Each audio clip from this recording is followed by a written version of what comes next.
I remember the emptiness, vast and endless. The Azim Steppe, home to countless roaming tribes. A sacred land, watched over by elder gods. Here, we would find Doma's salvation. With the wind at our backs, we walked on, in search of hope, in search of him.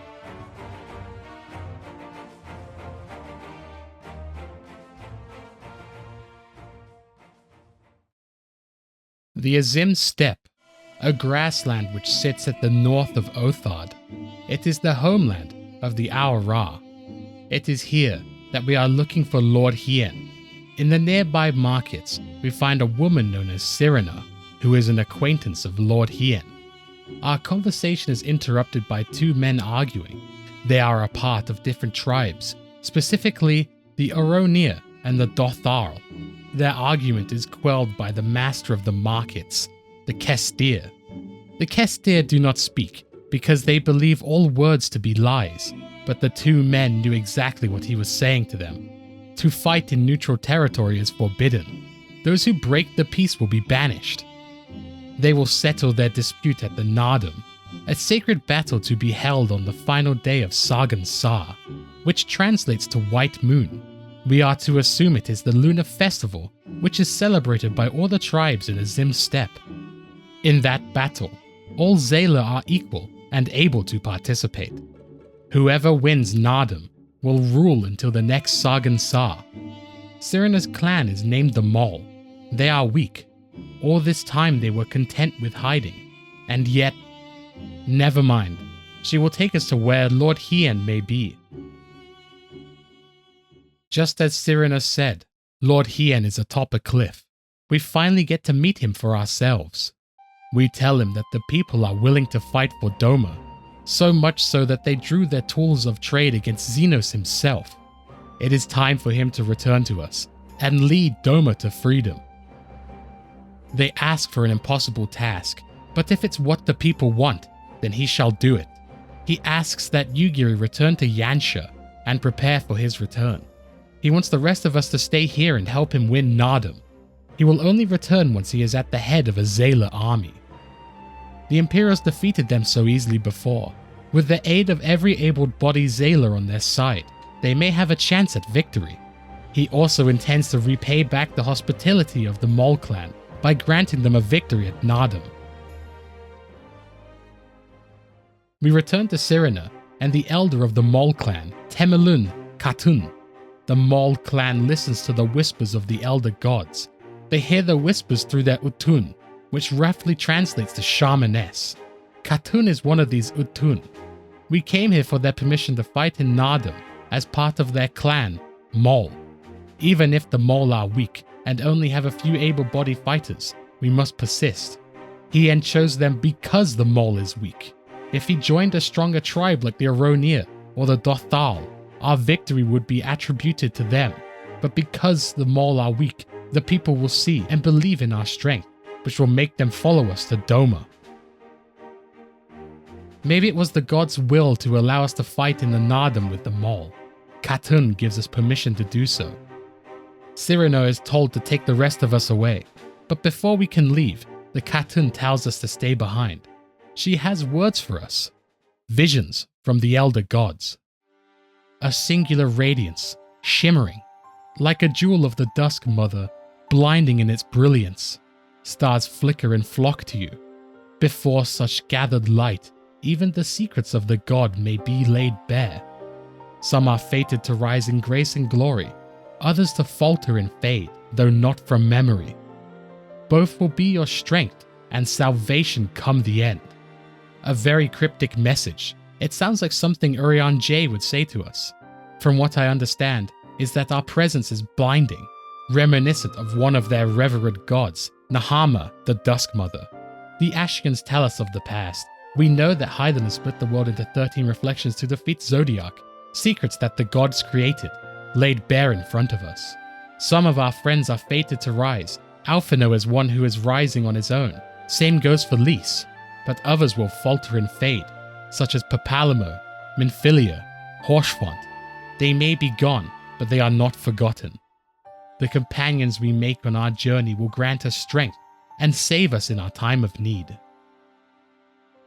Cherish the stars and the light that they bring you in the dark, for you are a traveler, are you not?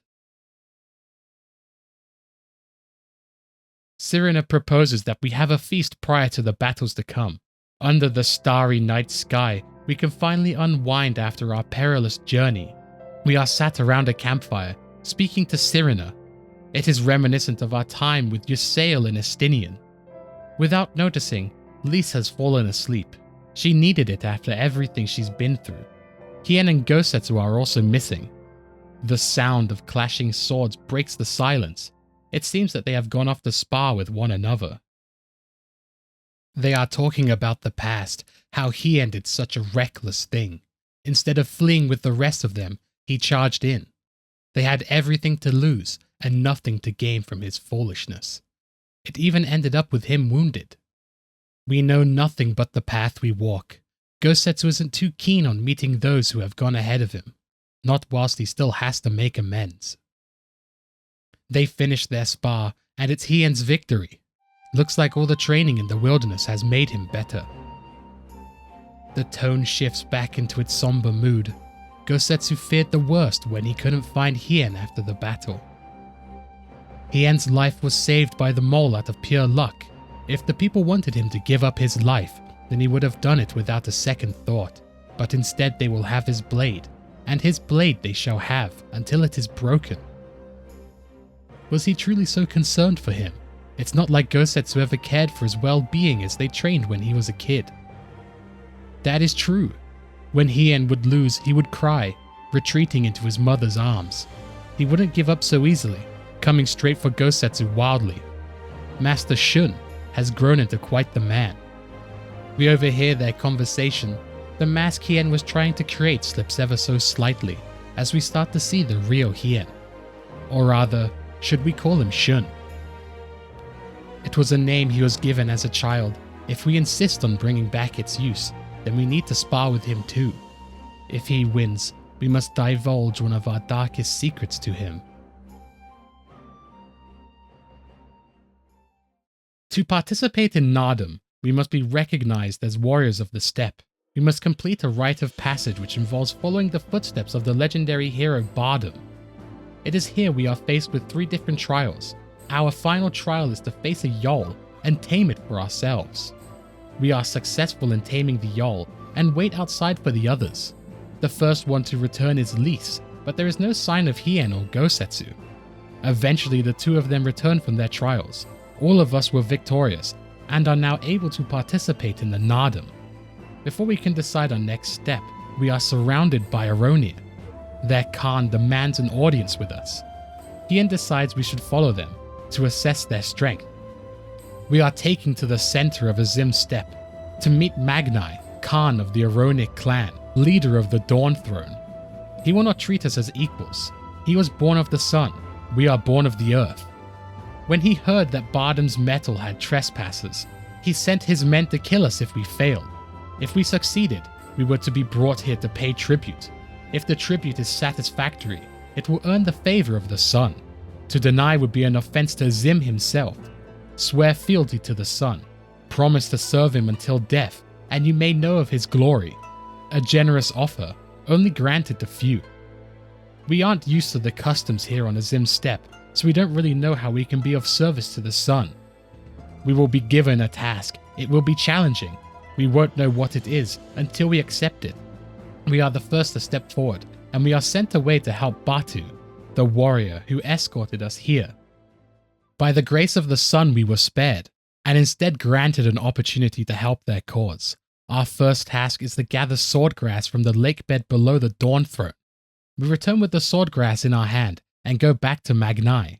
Magnai tells us to speak with the elders to learn the truth of this world. We are told to speak to Elder Ul'dah. We tell him what we know so far, that this world was to be their battlefield. Their creations were to fight in their stead. Azim, father of the dawn, birthed from the sun, and Nhaama, mother of the dusk, birthed from the moon. They made the Aura. Their creations warred, but eventually put down their weapons and came to love one another. The gods handed over the world to their creations and returned to the heavens above. Those born from Azim were named Hien, and those born from Nhaama were named the Zayla. A tale believed by all the tribes, but it does not mention that Azim and Nhaama were lovers. Just as their creations grew above their hatreds and joined hand in hand, they too grew above theirs and shared their own love between each other. But he was the sun, and she was the moon. They must always remain apart, unless all of creation will be no more.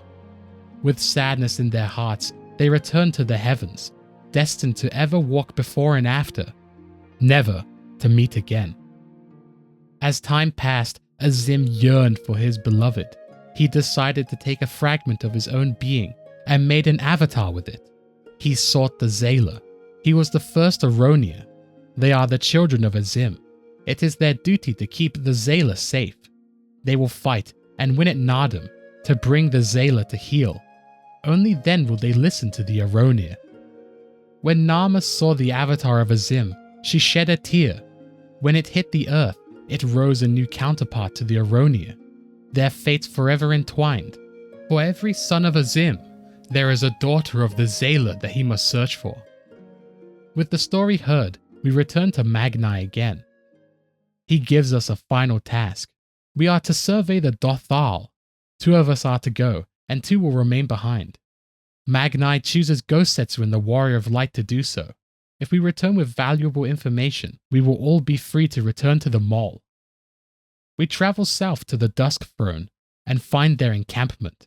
We save one of their men from some rampaging Manzasiri. Sadly, we could not save the other one.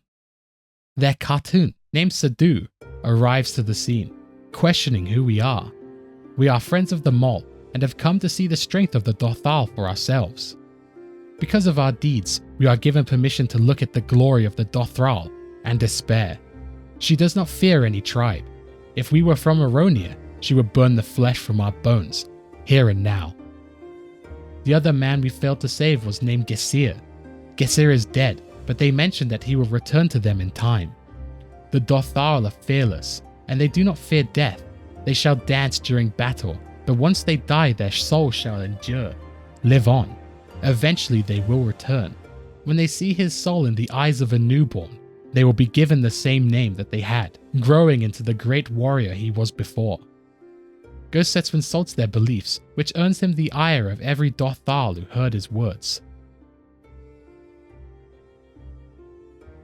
Sadu allowed us to look around the village, not to insult them. They all believe in the path of undying. The Dotharl celebrate death, but it is still death. They kill many, but many of their own die too. Not every warrior is reborn again, only those who are the bravest. There also needs to be a vessel to return to. If the warriors die before they bear children, then there's nothing to be done. Even those that return are not fit for battle until many years after their birth. It falls to their elders to uphold the clan until he is ready. Dotharl live to fight. They train for the day, but they do not rush to meet it. Not until they have done their duty. Gosetsu wants to go to the place where Gesir was laid to rest, to say a few words. They haven't even buried his body. It has just been left out here to be pecked at by vultures. But the body is nothing more than an empty husk, seeing as they believe the soul lives on. There is some comfort in looking at it through those eyes. Gosetsu thought they would be an odd tribe, but now he's learnt of their customs. He can understand their thinking. Samurai die for their masters without hesitation, but it's not because he wants to, but because his death will have reason, to serve a greater purpose. The soul lives on. There is comfort in that. Gesir's body is suddenly surrounded by direwolves. Gosetsu slays one of them, and the rest scurry away. We cannot have the luxury of rest just yet, not whilst our loved ones are still chained. Let us return to Magnai and tell him of what we have learned. Lys and Hien are being held in the Dawn Throne's jail. There is no way out, so instead they converse. Lys has always been confused that there are so many people who did not support the resistance, but when she came to Doma, she saw the same thing. People who were content with life, no matter how bad it got. After everything they've been through, how do they not rise up? How do they not fight back? The people are realistic. They hope until they come across real despair. It is safer to not dream. Every day would go by with the same disappointment. Therefore, they choose a more realistic option. They learn to live with the pain and regret, to accept it as a way of life. But this does not mean that they are lost. If someone can rekindle the fire in their hearts once more, they will remember those that they have lost, or the pain. This will make them rise. Lys is that person. She had someone who did it for her before. She should honor him by doing the same for others. Hien has never known a free Doma, but many of the people he fought with did. He will keep fighting for that. If he didn't, who would? Something very reminiscent of what we, the Warrior of Light, would do. Fighting for something that needs to be done.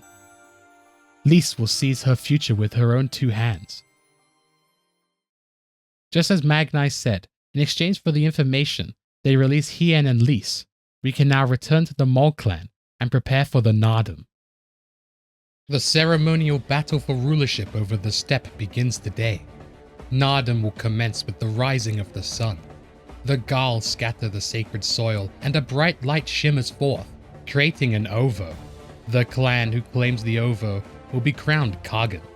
All of us are ready for the battle to come. If we win here, we will make for Doma and retake the castle once and for all. We are confronted by Magnai and some Aronia forces on the battlefield. The Dotharl also joined the battle, along with their Khatun Sadu. Both the Aronia and the Dotharl are defeated as the Mol clan claims the Ovo for themselves. We won.